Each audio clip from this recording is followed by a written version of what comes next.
So hello, what's up? I hope all of you are doing great. Welcome to the ultra packed, power packed revision of Essay 570 Going Concern. So in this essay, we just need to take care about two things: auditor's responsibility and the reporting part. First of all, what is the meaning of going concern? Going concern means entity will continue its operations for a foreseeable future. Come on. Entity will continue its operations for a foreseeable future. Generally, all the financial statements that are prepared, they are prepared as per the going concern basis of accounting. But when it comes to special purpose financial statement that we will discuss in essay 800 series, they say that these may or may not be prepared as per going concern. It is the choice of the entity. And when I say going concern basis is appropriate, what does it mean? Entity will be able to realize the assets and pay off the liabilities in normal course of business. Is this point clear? Yes, sir. When I talk about auditor's responsibility, before that it comes management responsibility.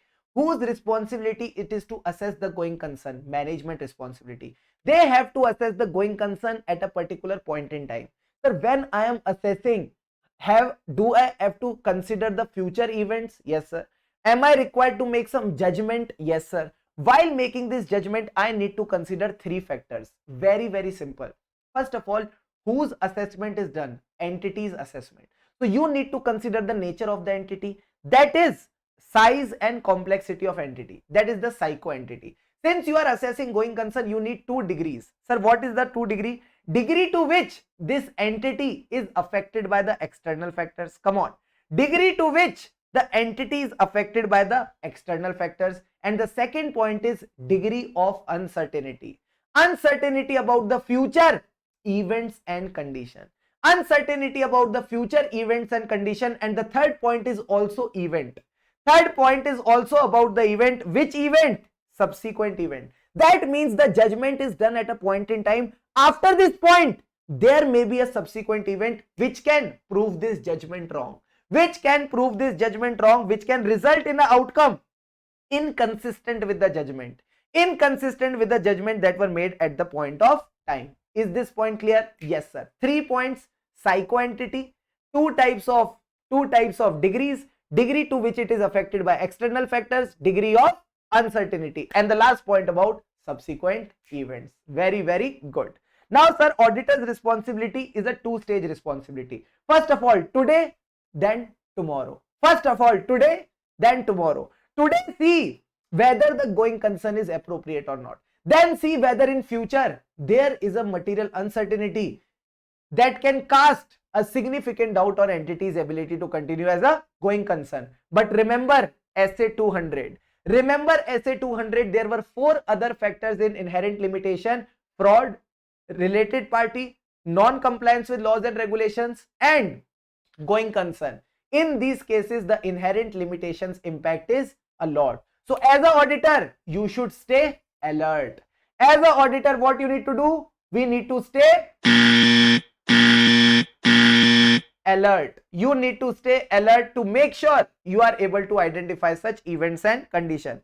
Plus, in my audit report, if there is no reference to uncertainty or a material uncertainty, does it mean it is a guarantee that entity will continue as a going concern? The answer is no. There is no guarantee by any auditor. Now, sir, comes the next part. Very easy part. Risk assessment procedure. When I am performing the risk assessment procedure, trying to understand whether there is any event or condition that may cast significant doubt on entity's ability to continue as going concern, how will I identify? I said, why you want to identify? Management has already performed the going concern assessment. Ask them. Inquire from the management if they have performed the assessment.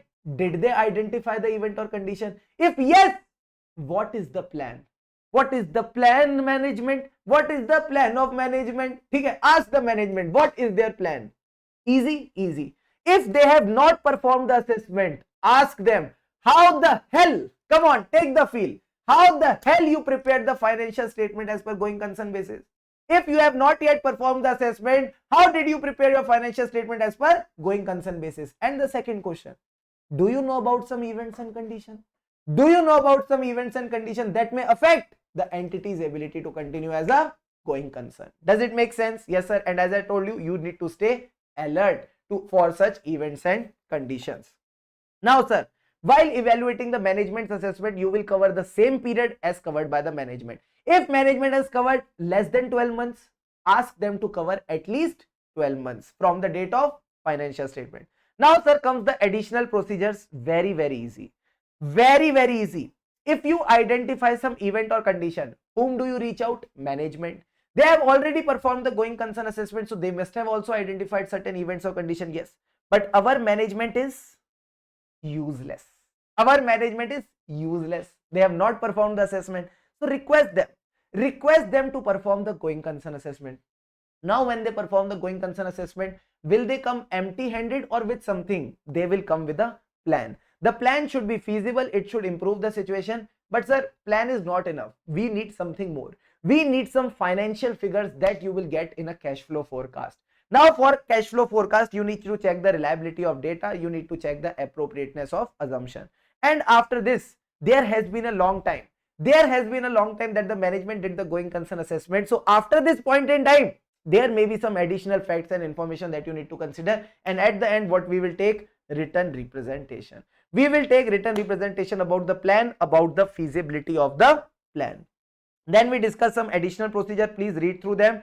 Now comes the auditor's conclusion. So it is the same thing that we studied in responsibility part.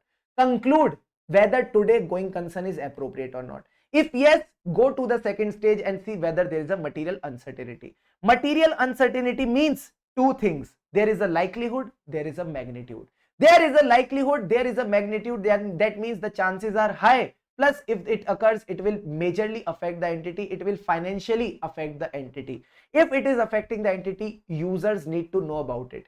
Users need to know about four things. 4 disclosures need to be there. So what are the 4 disclosures? Events and conditions. Plan for those events and conditions. Then they need to write there is a material uncertainty, and because of this material uncertainty, entity may not be able to realize the assets, discharge the liabilities in normal course of business. These 4 disclosures need to be there. You got my point or not? Yes, sir. Now, sir, if material uncertainty is not there, but events and conditions are there, then you just need to disclose the events and conditions. Other things are not required. Now comes the favorite part, very, very easy part, that is about your reporting. Very simple. Just go in a very simplistic format. Going concern basis is inappropriate. Till the management has prepared the financial statement as per going concern, what will you do? Arey Baba, what will you do? Sir, we will give a adverse opinion because the impact is both material as well as pervasive. Give a adverse opinion. If the going concern is appropriate, but material uncertainty is there, what we want? Sir, we want disclosures. We want disclosure. And let's say disclosures are there. If the disclosures are there, don't modify your opinion. Give a unmodified opinion. But now you want to draw users' attention. Now you want to draw users' attention. So you will add a emphasis of matter para. You will add a emphasis of matter para. Acha, you will add an emphasis of matter para. I already told you. We don't add a EOM para. We add a Murg para. Sir, Murg para? Yes. Material uncertainty related to going concern. Material uncertainty related to going concern. This is the para you had to draw the user's attention, telling them about the material uncertainty and saying, our opinion is not modified. Our opinion is not modified with respect to such matter. You got the point or not? Yes, sir. Now comes next point, that is adequate disclosures are not there. If the adequate disclosures are not there, obviously you will modify your opinion, that is qualified or adverse opinion. And when you are giving the reasoning, that is the basis for qualified or adverse opinion, simply say material uncertainty is there, but the disclosure is not there. Come on. Material uncertainty is there, but the disclosure is not there. This is how you need to explain your basis for adverse or qualified opinion. If the management is unwilling to make the assessment, consider its implication on the audit report. Sir, what if there is a significant delay in the approval of financial statement? It could be an indicator that entity's going concern is affected. Then we discussed about these events and condition. Very easy. Talking about the financial events, just divide and rule. Liabilities, losses. Liabilities, losses. Sir, what was the point of liability? Net liability or current liability position. Long-term borrowing, short-term borrowing. Long-term borrowing is approaching the maturity, but you cannot repay, you cannot renew, you will be gone. Talking about the short-term liability, which is the famous short-term liability. Creditors, you did not pay the creditors on time, they withdrew their support. Now from credit to cash on delivery, your transactions have gone. Now talking about the losses, substantial operating losses, negative cash flows, no dividends, adverse financial ratios. Now talking about the operating indicator, supply chain, loss of supplier. Let's say the supplies are there, but there is no labor difficulty. Educated labor is also gone, that is the loss of key managerial person, no replacement available for the same. Now comes the next point. Let's say they are also there, production is also there. Now we go to the market is not there, loss of market, loss of customer, licensee, franchisee. Where have they gone? They have gone to the competitor. They have gone to the competitor. That means emergence of a successful competitor. Will you continue the entity or not? No sir, we will also liquidate the entity. Management's intention to liquidate the entity or seize the operation. Classic. Now comes the last point, and SA 570 will be done. Sir, what is the point? Other indicators. Other indicators, a simple story. There was some non-compliance with the CSR requirement. There was a non-compliance with the CSR requirement. What is CSR? Capital Statutory Regulatory. Say with me.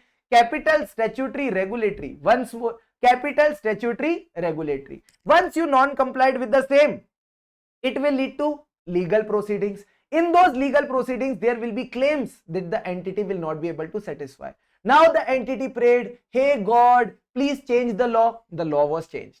The law was changed, but again it adversely affected the entity, and it was very, very sad. It wanted an earthquake, it wanted a flood. That is a catastrophe.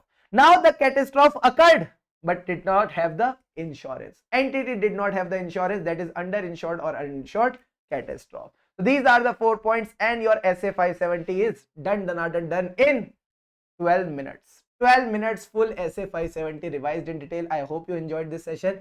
Now you all deserve a break. How many minutes break? 15 minutes break. Okay?